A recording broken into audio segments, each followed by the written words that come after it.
आपको काफ़ी सारे ऑप्शंस नज़र आएंगे। इसमें से किसी भी आप शेप्स का यूज़ कर सकते हैं। सबसे पहले हम यूज़ करते हैं यहाँ पर रिसेंटली यूज शेप का।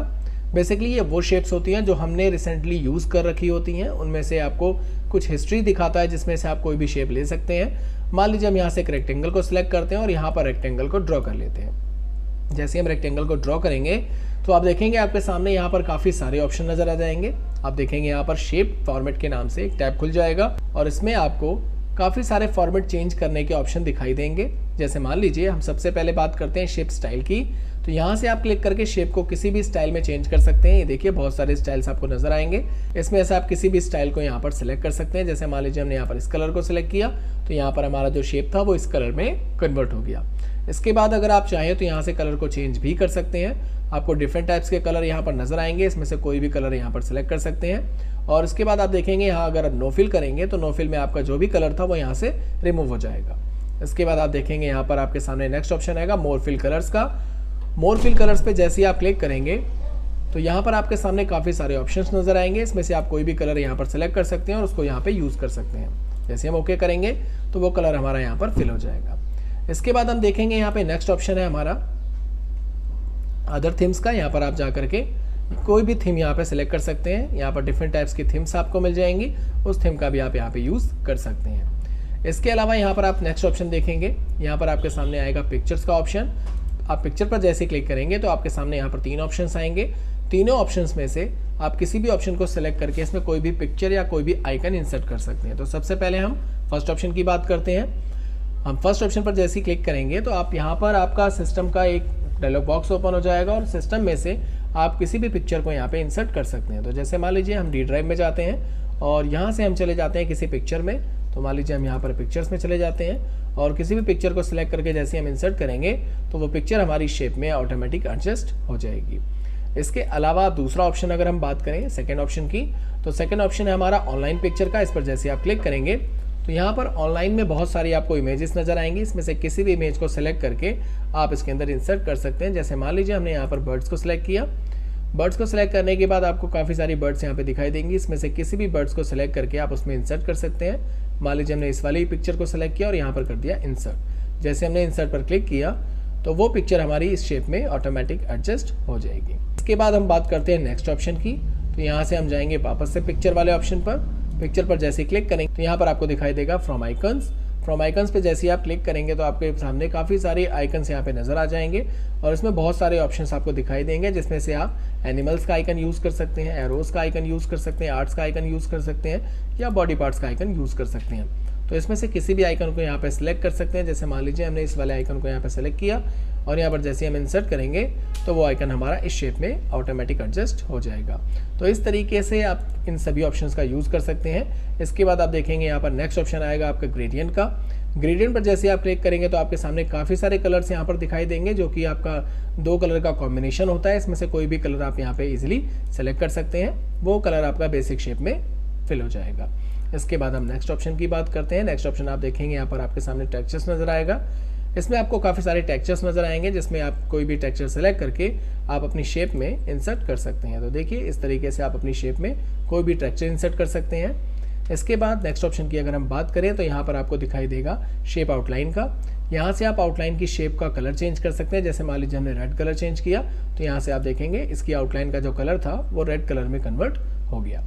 इसी तरीके से अगर आप चाहें तो नो आउटलाइन करेंगे तो इसका जो आउटलाइन था वो यहाँ से हट जाएगा और यहाँ से आप मोर आउटलाइन कलर्स पे अगर आप क्लिक करेंगे तो सेम उसी तरीके से यहाँ से भी आप आउटलाइन का कलर चेंज कर सकते हैं या फिर कस्टम में जा करके यहाँ से कोई कलर आप खुद से बना भी सकते हैं। सेलेक्ट करके जैसे ओके करेंगे तो वही सेम कलर आपकी आउटलाइन में फिल हो जाएगा। इसके बाद नेक्स्ट ऑप्शन आप देखेंगे यहाँ पर इसकी विड्थ की, इसके साइज़ को आप एक्सपेंड कर सकते हैं। जो भी हमने बॉर्डर लिया है इस बॉर्डर के साइज़ को आप यहाँ से इजीली अपने हिसाब से मैनेज कर सकते हैं। जितने भी आपको बॉर्डर चाहिए, जितना भी साइज़ बॉर्डर का चाहिए वो यहाँ पे सिलेक्ट करके जैसे आप क्लिक करेंगे तो उसका साइज़ यहाँ पे एडजस्ट हो जाएगा। इसके बाद हम नेक्स्ट ऑप्शन की बात करें यहाँ पर डैशेस की, तो आप यहाँ पे कोई भी डैश सेलेक्ट कर सकते हैं। आप देखेंगे आपका जो बॉर्डर था वो उसी डैश में कन्वर्ट हो जाएगा। तो इस तरीके से इन सभी ऑप्शंस का आप यूज़ कर सकते हैं। इसके बाद आप देखेंगे नेक्स्ट ऑप्शन आपका नजर आएगा शेप इफेक्ट का। यहाँ से आप जा करके काफ़ी सारे इफेक्ट दे सकते हैं अपनी शेप के ऊपर। ये देखिए आपको सबसे पहले यहाँ दिखाई देगा प्रेजेंट का। यहाँ पर आप काफ़ी सारे आपको इफेक्ट दिखाई देंगे, जिसमें से आप किसी भी इफेक्ट में आप इस शेप को चेंज कर सकते हैं। इसके अलावा आपको दिखाई देगा शेडोज़ का ऑप्शन, तो यहाँ पर आप शेडोज़ यूज़ कर सकते हैं। यहाँ देखेंगे आपकी शेप के साइड में काफ़ी सारी शेडोज़ नज़र आ रही हैं जिसका आप यूज़ कर सकते हैं। इसके बाद यहाँ पर देखेंगे रिफ्लेक्शन, यहाँ पर आप चाहें तो रिफ्लेक्शन दिखा सकते हैं। ये देखिए नीचे की तरफ आपकी शेप में रिफ्लेक्शन आ गया, ये देखिए, तो इस तरीके से आप इसको यूज़ कर सकते हैं। इसके अलावा यहाँ पर आप देखेंगे ग्लो, तो ग्लोइंग में काफ़ी सारे ग्लो का इफेक्ट आ जाएगा, इसमें से आप कोई भी ग्लो इफेक्ट यूज़ कर सकते हैं। डिफरेंट टाइप्स के आपको कलर्स दिखाई देंगे, इसमें से आप कोई भी ग्लो कलर यूज़ कर सकते हैं। सॉफ्ट एज की अगर हम बात करें तो यहाँ पर आपको दिखाई देगा सॉफ्ट एज, आप देखेंगे आपको काफ़ी सारे इफेक्ट यहाँ पे भी नज़र आएंगे, इसका भी आप यूज़ कर सकते हैं। बीवल की अगर हम बात करें तो ये आपको 3D शेप में कन्वर्ट करके दिखा देगा, तो इसमें से आप कोई भी 3D शेप यूज़ कर सकते हैं अपने हिसाब से। और यहाँ से अगर आप 3D रोटेशन यूज़ करना चाहें तो यहाँ से आप 3D रोटेशन का भी यूज़ कर सकते हैं, आपको बहुत सारे एंगल्स दिखाई देंगे, तो इस तरीके से आप इन सभी शेप्स का यूज़ कर सकते हैं। इसके अलावा अगर आप इस शेप में कुछ लिखना चाहते हैं तो इसके ऊपर आपको राइट क्लिक करना है और यहाँ पर एक ऑप्शन दिखाई देगा ऐड टेक्स्ट का। ऐड टेक्स्ट पर जैसे ही आप क्लिक करेंगे तो आप इसके अंदर जो भी लिखना चाहें यहाँ पर उसे टाइप कर सकते हैं। इसके बाद इस टेक्स्ट को सिलेक्ट करके आप यहाँ से चाहें तो वर्ड आर्ट स्टाइल में कन्वर्ट कर सकते हैं। ये देखिए वर्ड आर्ट का स्टाइल यहाँ पर रिप्रेजेंट हो रहा है, जिसमें से आप किसी भी कलर में आप इसे चेंज करना चाहें तो यहाँ से चेंज कर सकते हैं। तो आप देखेंगे आपका जो शेप था वो वर्ड आर्ट शेप में यहाँ पे दिखाई दे रहा है। इसके अलावा अगर हम बात करें नेक्स्ट ऑप्शन की तो यहाँ चले जाते हैं वापस से शेप फॉर्मेट पर, और यहाँ से आपको दिखाई देगा उस जो हमने वर्ड आर्ट में टेक्स्ट लिखा था उस टेक्स्ट में कलर चेंज करने का ऑप्शन आपको दिखाई देगा। इस वर्ड आर्ट को हम सेलेक्ट कर लेते हैं, थोड़ा सा जूम कर लेते हैं ताकि आपको ये दिखाई दे। यहाँ पर देखिए ये शेप, ये टेक्स्ट है हमारा, इस टेक्स्ट को हमने सेलेक्ट कर लिया। सेलेक्ट करने के बाद आप चाहें तो यहाँ से उस वर्ड आर्ट के कलर को चेंज कर सकते हैं। ये देखिए जैसे हम ब्लैक करेंगे तो उसके अंदर ब्लैक कलर फिल हो जाएगा, या कोई और कलर आप सिलेक्ट करेंगे तो वही कलर सेम इसमें फिल हो जाएगा। इसके अलावा आप देखेंगे यहाँ पर नो फिल अगर आप करेंगे तो कोई भी कलर यहाँ पर फिल नहीं होगा। इसके अलावा मोर कलर जो मैंने आपको बताया, मोर कलर पर क्लिक करके यहाँ से आप कोई भी कलर सेलेक्ट कर सकते हैं और यहाँ पर ओके कर सकते हैं, वही सेम कलर यहाँ पर इसके अंदर फिल हो जाएगा। इसी तरीके से आप देखेंगे नेक्स्ट ऑप्शन आपका ग्रेडियंट का भी आएगा, यहाँ से आप चाहें तो ग्रेडियंट कलर भी आप इसके अंदर फिल कर सकते हैं। इसके बाद आपको नेक्स्ट ऑप्शन दिखाई देगा यहाँ से थीम कलर्स का, तो यहाँ से आप चाहें तो आप इसकी थीम के कलर को यूज़ कर सकते हैं, थीम के कलर को यहाँ से चेंज कर सकते हैं। और उसी तरीके से आउटलाइन की कलर्स को, उसके विथ को, उसके डैशेस को यहाँ से आप चाहें तो अपने हिसाब से मैनेज कर सकते हैं। तो जितना भी आप रखना चाहें अपने हिसाब से आप इसे रख सकते हैं। इसके बाद आप देखेंगे यहाँ पर इफेक्ट, तो यहाँ पर आपको इफेक्ट नज़र आएगा शेडो का, रिफ्लेक्शन का, ग्लो का, बीवल का, 3D रोटेशन का, ट्रांसफॉर्म का। तो यहाँ से बहुत सारे ऑप्शंस आपको दिखाई देंगे जिसमें से आप किसी भी इफेक्ट में आप इसे चेंज कर सकते हैं। ये देखिए काफ़ी सारे ऑप्शंस आपको नज़र आएंगे, आप इसे उस एंगल में कन्वर्ट कर सकते हैं। तो बहुत सारे ऑप्शन आपको मिलेंगे यहाँ पर। इसके बाद आप देखेंगे यहाँ पर आपके सामने नेक्स्ट ऑप्शन आएगा टेक्स्ट डायरेक्शन का। टेक्स्ट डायरेक्शन पर जैसे आप क्लिक करेंगे तो आप अपने इसे हॉरिजॉन्टल या वर्टिकल में एडजस्ट कर सकते हैं। जैसे हमने यहाँ पर ले लिया रोटेट ऑल टेक्स्ट 90 डिग्री पर, तो यहाँ देखेंगे 90 डिग्री पर रोटेट हो गया। इसी तरीके से आप यहाँ पे इसे चाहें तो 270 डिग्री पर भी रोटेट कर सकते हैं। तो आप अपने हिसाब से इसे जहाँ भी डायरेक्शन देना चाहें उस हिसाब से डायरेक्शन दे सकते हैं। फिलहाल हम इसको पूरा क्लियर कर लेते हैं और यहाँ पर एक सिंपल शेप ड्रॉ करते हैं और उसके बाद मैं इस ऑप्शन को आपको क्लियर करता हूँ। तो मैंने यहाँ से ले लिया एक रेक्टेंगल, और रेक्टेंगल लेने के बाद इसके ऊपर राइट क्लिक किया, यहाँ पर ऐड टेक्स्ट पे किया और यहाँ पर मैंने टाइप कर दिया Excel Infotech. Excel Infotech type करने के बाद इसको मैंने वापस से सिलेक्ट किया। वापस से सिलेक्ट करने के बाद यहाँ से मैं यूज़ करता हूँ, जैसे मान लीजिए टेक्स्ट डायरेक्शन, यहाँ से मैंने 90 डिग्री ले लिया, ये देखिए 90 डिग्री पर रोटेट हो गया और यहाँ से 270 पर रोटेट हो गया। और उसको वापस से स्ट्रेट करना है तो आप यहाँ हॉरिजॉन्टल सेलेक्ट करिए, वापस से ये जैसा था वैसे ही एडजस्ट हो जाएगा। इसके बाद आप देखेंगे यहाँ पर अलाइन टेक्स्ट का एक ऑप्शन दिखाई देगा आपको। यहाँ से आप इसे टॉप पे एडजस्ट कर सकते हैं, मिडिल में एडजस्ट कर सकते हैं और बॉटम में एडजस्ट कर सकते हैं। आप अपने हिसाब से टेक्स्ट को यहाँ पे एडजस्ट कर पाएंगे। और जो मैंने ऑप्शंस आपको बताए वही सेम ऑप्शंस आप इसके ऊपर भी यूज़ कर सकते हैं। ये देखिए डिफरेंट टाइप्स के आपको शेप्स नज़र आएंगे, डिफरेंट टाइप्स के आपको कलर्स नज़र आएंगे। यहाँ से आप कलर्स को चेंज कर सकते हैं, यहाँ से फ्लो चार्ट्स को यूज़ कर सकते हैं, यहाँ पर डैशेस को यूज़ कर सकते हैं, यहाँ से आप इसके अंदर ग्लोइंग इफेक्ट वगैरह दे सकते हैं। ये देखिए, तो ये सभी ऑप्शंस आप इस टेक्स्ट के ऊपर ईजिली यूज़ कर सकते हैं। इसके बाद आपको नेक्स्ट ऑप्शन दिखाई देगा यहाँ पर क्रिएट लिंक का। तो क्रिएट लिंक कैसे यूज़ किया जाता है, जैसे मान लीजिए हमने एक टेक्स्ट यहाँ पर शेप यहाँ पे यूज़ कर रखा है और इसी तरीके से हम एक और शेप यहाँ पे ड्रॉ कर लेते हैं और ड्रॉ करने के बाद इसके ऊपर राइट क्लिक करते हैं और यहाँ पर हम यूज़ करते हैं ऐड टेक्स्ट। हम इस वाली शेप को इस वाली शेप से लिंक करना चाहते हैं कि जैसे हम यहाँ पर कुछ भी टाइप करें और ये हमारा फुल हो जाए तो हमारा जो नेक्स्ट डाटा हो वो इसमें ऑटोमेटिक टाइप होता चला जाए। तो इसके लिए क्या करना होगा, आपको सिंपल यहाँ पर क्लिक करना है, क्रिएट लिंक पर क्लिक करना है और यहाँ पर जैसे ही आप इस शेप को सिलेक्ट करेंगे तो दोनों का आपस में लिंक हो जाएगा। जैसे मान लीजिए हमने यहाँ पर एक्सेल इन्फोटेक लिख दिया, इसके अलावा यहाँ पर हम कुछ भी टाइप कर लेते हैं और कुछ भी टाइप करने के बाद जैसे हमारा ये बेसिक शेप फुल हो जाएगा तो आप देखेंगे नेक्स्ट शेप में वो ऑटोमेटिक यहाँ पे एडजस्ट हो जाएगा। तो इस तरीके से आप क्रिएट लिंक का यूज़ कर सकते हैं। एक शेप को दूसरे शेप से लिंक कर सकते हैं कि यहाँ पर आप कोई भी डेटा फिल करेंगे और वो डेटा अगर आपका फिल हो जाएगा यानी शेप आपकी फुल हो जाएगी तो ऑटोमेटिकली दूसरे शेप पर आपका डेटा पहुँच जाएगा अपने आप। तो इसका यूज़ किया जाता है क्रिएट लिंक की मदद से। इसके बाद आप देखेंगे यहाँ पर नेक्स्ट ऑप्शन है आपका ऑल टेक्स्ट का। ऑल टेक्स्ट पर जैसे ही आप क्लिक करेंगे तो आपके सामने यहाँ पर इस शेप के बारे में आप चाहें तो जो भी अल्टरनेटिव टेक्स्ट यहाँ पर देना चाहें वो दे सकते हैं। जैसे मान लीजिए हमने यहाँ पर दे दिया एग्जाम्पल, तो एग्जाम्पल लिखने के बाद यहाँ पर जैसे हम इसको कट करेंगे और वापस से हम इसी ऑल टेक्स्ट पर क्लिक करेंगे तो एग्जाम्पल ये आपको दिखाई देगा। यानी बेसिकली आप किसी भी शेप को, किसी भी पिक्चर के बारे में यहाँ पर अल्टरनेटिव टेक्स्ट यहाँ पर लिख सकते हैं और इसे बाद में रीड कर सकते हैं। तो इस चीज़ के लिए हम अल्टरनेटिव टेक्स्ट का यूज़ करते हैं। इसके बाद आपको दिखाई देगा यहाँ पर पोजीशन का एक ऑप्शन। तो पोजीशन के लिए हम यहाँ पर सभी शेप्स को एक बार डिलीट कर लेते हैं और सभी शेप को डिलीट करने के बाद यहाँ पर हम एक पैराग्राफ इंसर्ट कर लेते हैं। जैसे मान लीजिए हमने टाइप किया इक्वल टू RAND रैंड लिखा, शिफ्ट के साथ ब्रैकेट ओपन, ब्रैकेट क्लोज करके एंटर प्रेस कर दिया और इंसर्ट टैब में जा करके हमने यहाँ से एक शेप इंसर्ट कर ली। मान लीजिए हम यहाँ से एक शेप इंसर्ट कर लेते हैं, ये वाली शेप हमने इंसर्ट कर लिया। अब आप देखेंगे हमारी जो शेप है वो टेक्स्ट के ऊपर आ रही है। तो यहाँ से आप चाहें तो इसकी पोजीशन को सेट कर सकते हैं। जैसे मान लीजिए आप यहाँ से लेफ्ट में, राइट में, सेंटर में, जिस पोजीशन में आप चाहें उस पोजीशन में अपनी टेक्स्ट को यहाँ पे एडजस्ट कर सकते हैं, अपनी पिक्चर्स को यहाँ पे एडजस्ट कर सकते हैं। तो ज़रूरी नहीं है कि आप यहाँ पर कोई पिक्चर ले सकें, आप यहाँ पे शेप भी यूज़ कर सकते हैं और आप यहाँ पे पिक्चर्स का भी यूज़ कर सकते हैं। तो यहाँ पर मान लीजिए हमने पोजीशन इसकी डिफाइन कर दी। इसके बाद यहाँ पर दिखाई देगा आपको टेक्स्ट रैपिंग्स। तो इसमें काफ़ी सारे रैपिंग्स आपको दिखाई देंगे। जैसे मान लीजिए स्क्वायर, तो स्क्वायर पर जैसे हम यूज़ करेंगे तो आप देखेंगे हमारा जो डेटा था वो स्क्वायरली यहाँ पर एडजस्ट हो जाएगा। अगर हम टाइटली यूज़ करेंगे तो आप देखेंगे हमारा जो डेटा था यानी जो टेक्स्ट था वो यहाँ पर इसके शेप के हिसाब से ही एडजस्ट हो रहा है। ये देखिए जहाँ पर भी हम शेप को मूव करेंगे ये ऑटोमेटिकली उसी के हिसाब से एडजस्ट हो जाएगा। इसी तरीके से आपके सामने यहाँ पर बहुत सारे रैपिंग्स हैं। जैसे थ्रो की अगर हम बात करें, टॉप एंड बॉटम की अगर हम बात करें, या फिर बिहाइंड टेक्स्ट की बात करें यानी टेक्स्ट के पीछे, इन फ्रंट ऑफ टेक्स्ट, टेक्स्ट के ऊपर, एडिट रैप पॉइंट्स पे अगर हम क्लिक करेंगे तो आपके सामने काफ़ी सारे पॉइंट्स नज़र आ जाएंगे।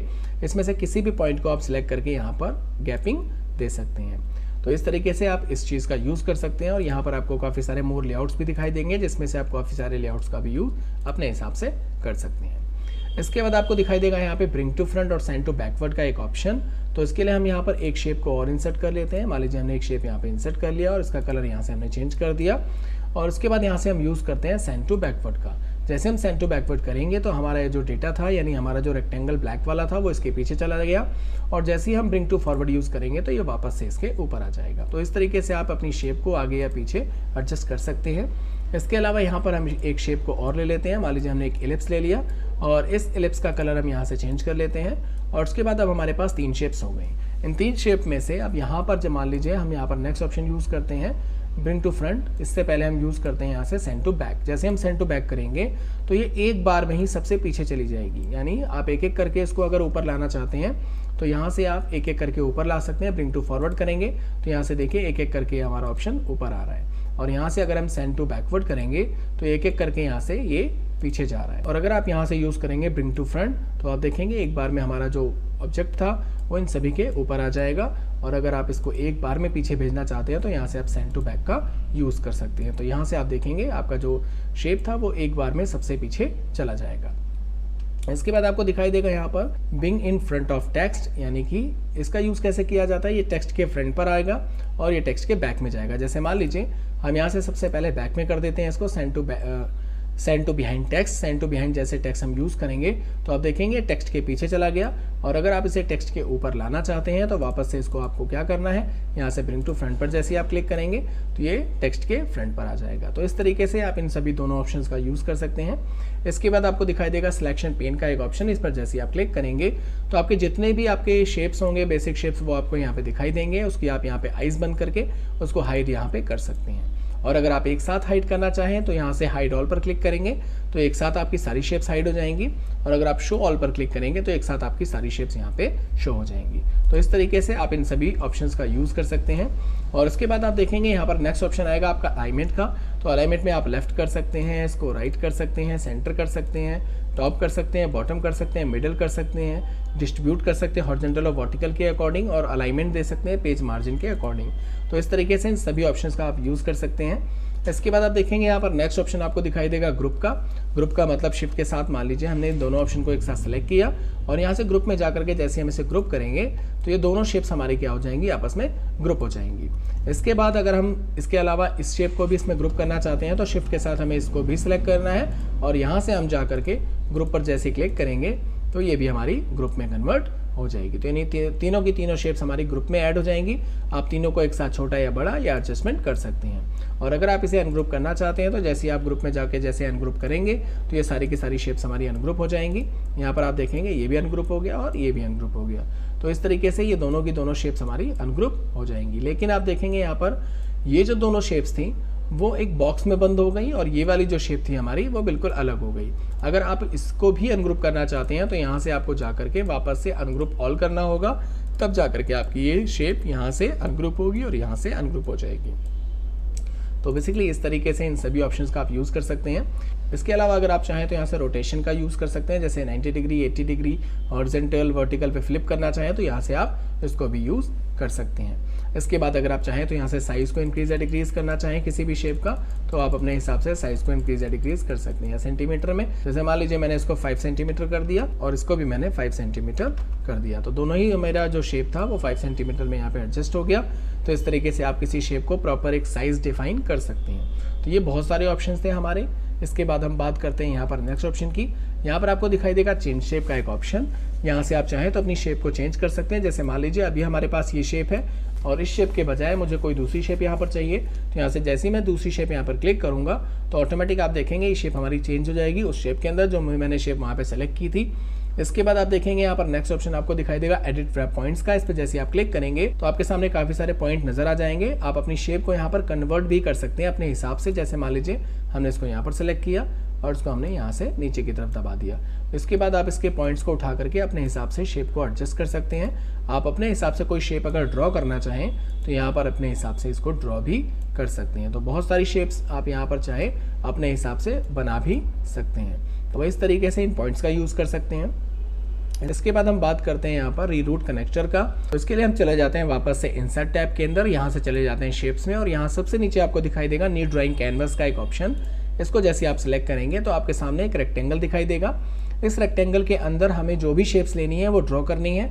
तो हम मान लीजिए यहाँ से कोई शेप इंसर्ट कर लेते हैं। मान लीजिए हमने यहाँ से ले लिया एक रेक्टेंगल को हमने यहाँ से ड्रॉ कर लिया और उसके बाद यहाँ से हम कोई भी एरो यूज़ कर लेते हैं। जैसे मान लीजिए आप कोई भी शेप यूज़ कर सकते हैं। मान लीजिए हमने इस एरो को सिलेक्ट किया और यहाँ से इस एरो को हमने यहाँ पे ड्रॉ कर लिया। ड्रॉ करने के बाद जो दोनों ही शेप्स होंगी वो आपके इस कैनवास के अंदर ही होनी चाहिए। और उसके बाद हम यूज़ करेंगे यहाँ पर कनेक्टर्स का। तो यहाँ से आप चले जाइए कनेक्टर्स पर। यहाँ पर डिफरेंट टाइप को आपको कनेक्टर नजर आएंगे। तो मान लीजिए हमने इस वाले कनेक्टर को यहाँ पर सेलेक्ट किया और इस वाले कनेक्टर को सेलेक्ट करने के बाद यहाँ से हमने इस वाले कनेक्टर को यहाँ से हमने ऐड कर दिया इस वाले पॉइंट से। जैसे मान लीजिए हमने इस वाले पॉइंट से ऐड कर दिया। अब ये दोनों आपस में कनेक्ट हो चुके हैं। अब मैं किसी एक बेसिक शेप को यहाँ पे मूव करूँगा तो कनेक्टर अपने आप यहाँ पे रीरूट चेंज होता चला जाएगा। जैसे मान लीजिए हमने इसको यहाँ पर सेलेक्ट किया। सेलेक्ट करने के बाद मैं वापस से इस पर जाता हूँ और यहाँ से मैंने यूज़ किया रीरूट कनेक्टर का। तो जैसे हमने रीरूट कनेक्टर यूज़ किया तो अभी तो बेसिकली इसका यूज़ नहीं हुआ क्योंकि हमारा जो कनेक्टर है वो बेसिकली एक रूट में है। हम इसको थोड़ा सा चेंज कर लेते हैं, इसके रूट को थोड़ा सा चेंज कर देते हैं और इसके बाद हम यहाँ पर यूज़ करते हैं रीरूट कनेक्टर का। जैसे हमने रीरूट कनेक्टर यूज़ किया आप देखेंगे हमारा जो रूट था यहाँ से चेंज हो गया। ये कनेक्टर हमारा पहले यहाँ से घूमकर ऐसे आ रहा था और अब देखिए नीचे से ये वापस कनेक्ट हो गया। तो इस तरीके से आप अपने इस रीरूट कनेक्टर का यूज़ कर सकते हैं। आप जब भी रीरूट कनेक्टर पर क्लिक करेंगे तो ये ऑटोमेटिक अपना रूट बदल लेगा और इसी बेसिक शेप के हिसाब से एडजस्ट हो जाएगा। तो इस तरीके से आप रीरूट कनेक्टर का यूज़ कर सकते हैं। इसके अलावा आप देखेंगे यहाँ पर आपके सामने नेक्स्ट ऑप्शन दिखाई देगा टेक्स्ट बॉक्स का। टेक्स्ट बॉक्स पर जैसे आप क्लिक करेंगे तो यहाँ पर आप एक बॉक्स ड्रॉ कर सकते हैं और उस बॉक्स के अंदर आप जो भी लिखना चाहें, जो भी राइट करना चाहें वो यहाँ पे इजीली राइट कर सकते हैं। यानी पोएम वगैरह के लिए अगर आप कुछ यहाँ पर एक बॉक्स चाहते हैं और बॉक्स के अंदर आप यहाँ से चाहें तो डिफरेंट टाइप्स के आप इफेक्ट यूज़ कर सकते हैं, कलर चेंज कर सकते हैं, यहाँ से इफेक्ट का यूज़ कर सकते हैं जो मैंने आपको अभी रिसेंटली बताया। तो इस तरीके से आप डायरेक्टली टेक्स्ट बॉक्स यूज़ कर सकते हैं जिसमें आप टेक्स्ट लिख सकते हैं। और इसके बाद अगर हम बात करें नेक्स्ट ऑप्शन की तो यहाँ पर आपको दिखाई देगा बेसिक शेप्स। तो बेसिक शेप में मैंने आपको बता दिया काफ़ी सारे ऑप्शन आपको दिखाई देंगे। इसमें से आप किसी भी शेप का यूज़ कर सकते हैं। एरोज़ का यूज़ कर सकते हैं। जैसे मान लीजिए इसमें बहुत सारे एरोज़ हैं इसमें से कोई भी एरो सेलेक्ट करके आप यहाँ पर उसको यूज़ कर सकते हैं। इसके बाद आपको दिखाई देगा यहाँ पर इक्वेशंस का एक ऑप्शन।